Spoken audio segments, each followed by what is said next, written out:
All right, boys and girls, Miss Siders is here in the room of our next reader. Let's see if you can guess who it is. Do you recognize any of these things? Let's see if we can find where our reader is. Oh, I think I've almost found her. There she is. Do you know who it is? If you guessed Miss Carter, you are correct. Miss Carter is going to read chapter 7 for us. I'm starting on page 78, and the title is Luna 2. The next day, Judy came home from school and climbed a tree. She, Judy Moody, was in trouble with a capital T. Why was her whole family mad at her for letting a toad go free? She was just doing her part to save the world. Stink saw her up in a tree. Hey, no fair. Mom and Dad said you had to go straight to your room. This is my room, Judy said. I'm going to live up here now, like Julia Butterfly Hill. Who? The girl who lived in a tree for 2 years, Mr. Todd told us. They are going to cut down some ancient redwoods in California, so Julia Butterfly Hill climbed one of the trees and stayed there. They couldn't cut down a tree with a person in it. She even named the tree Luna. You can't just live in a tree, Judy, said Stink. Judy Monarch Moody to you. Oh, brother, said Stink. If I live in this tree, newspapers will come and TV people. Everybody will learn how important trees are. I'll call my tree Luna 2. How about Lunatic, said Stink. Hardy, har, har, said Judy. Stink will have to be the gopher. Gopher? A gopher sounds like a rat. An important rat, said Judy. Go get me my walkie-talkies. It will be like Julia Butterfly Hill's solar-powered cell phone. That's how I'll talk to people. Stink came back with the walkie-talkies. Judy climbed down to a lower branch, and Stink stood on a milk crate to pass them up to her. Now get me a flashlight. It's going to get dark up here. Stink went and got a flashlight. Now, can you get me a glass of water? Asked Judy. Water? What's water for? Asked Stink. I'm thirsty. Forget it, said Stink. I'll pay you 50 cents. How long are you going to be up there? Stink asked, thinking of all the money he could make. Julia Butterfly Hill was in her tree for 738 days. Sooner or later, Stink, you're going to have to get me some water and lentils. Julia Butterfly Hill ate lentils. Lentils? You never ate a lentil in your life, Stink said. He got a bottle of water. You owe me 50 cents, said Stink. We're all out of lentils. I forgot I used them to make my Empire State Building in social studies. I guess I'll learn to like lima beans, said Judy. Ugh. Rocky's on his way over, said Stink. He called, and I told him you live in a tree now.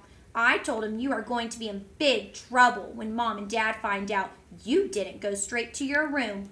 This is my room. Then can I have your room inside the house? Rocky raced around the corner into the backyard. What's up, Judy? Besides you, I mean. He cracked himself up. Judy didn't laugh. Judy didn't say a word. You have to call her Judy Monarch Moody, said Stink. Oh, I get it, said Rocky, like that girl lived in that tree. What are you going to do if it rains? I'll stay under the leaves, said Judy. What about when it gets dark? Asked Rocky. I have a flashlight.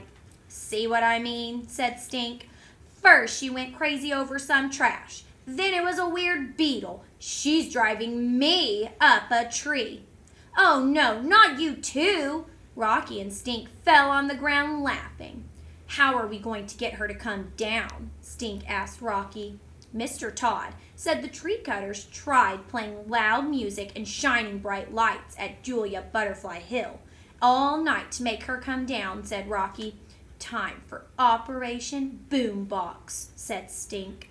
They blasted loud music to annoy Judy into coming down. She just put her hands over her ears and hummed, "Oh, beautiful for spacious skies." What else did they try on Julia? Asked Stink. Lawsuits, said Rocky. I'll sue you if you don't come down, yelled Stink. For what? Asked Judy. For staying up in a tree and getting out of your punishment or something. Or something, said Judy. Let's try shaking the tree, said Rocky. They put their hands around the tree and shook, but the tree did not budge one leaf. Tree bark is worse than bug bites, Stink said, showing his scraped up arm. Hey, Judy, I need a doctor, for real. Go get your doctor kit. Nice try, said Judy Monarch Moody. Just then, Mouse came outside and bolted up the tree. Thanks for the company, called Judy. Now I won't get lonely up here. Great, said Stink. Now Mouse won't come down either, and we'll have to call her Mouse Swallowtail Moody or something. I have to stay up here, said Judy, for the sake of all trees, and owls and flying squirrels and all the things that need trees, even people and toads. Let's just leave her up there, said Stink. Who cares if she falls? Who cares if she gets in big trouble? Even Judy Monarch Moody can't stay up there forever. You have to go to school, called Rocky. Julia Butterfly Hill got a Ph.D. from college while she was up in that tree, Judy called back. Maybe if we ignore her, she'll come down, said Rocky. Operation Ignore Judy, said Stink. Stink and Rocky went inside. Mouse leaped down from a branch and followed them. Traitor! Judy yelled after her. Cat, living in a tree, was a little lonely. Judy wondered if Julia Butterfly Hill got lonely too. 738 days was a long time. Judy had hardly lasted 738 seconds. A few minutes later, Stink and Rocky ran back outside. Stink waved an envelope in the air. Hey, you, up there, said Stink. Judy Monarch Moody. What now? Asked Judy. You got a letter from the Crazy Strips contest, Rocky yelled up at her. Really? Said Judy, looking down from her perch. Open it and read it to me. No way, said Stink. You have to come down and find out for yourself. I'm not going to fall for that trick, Stink, said Judy. I'll read it, said Stink. He opened the envelope. He unfolded the letter. Dear Judy Moody, read Stink. I guess they don't know your middle name is Monarch. Just read it, said Judy. Congratulations! You are a winner of the Crazy Strips Design Your Own Bandage contest. Judy could not believe her ears. She dropped down from her branch in Luna, too like a leopard to its prey. Let me see that, out loud she read. Stink and Rocky cracked up as bad as a Brazil nut.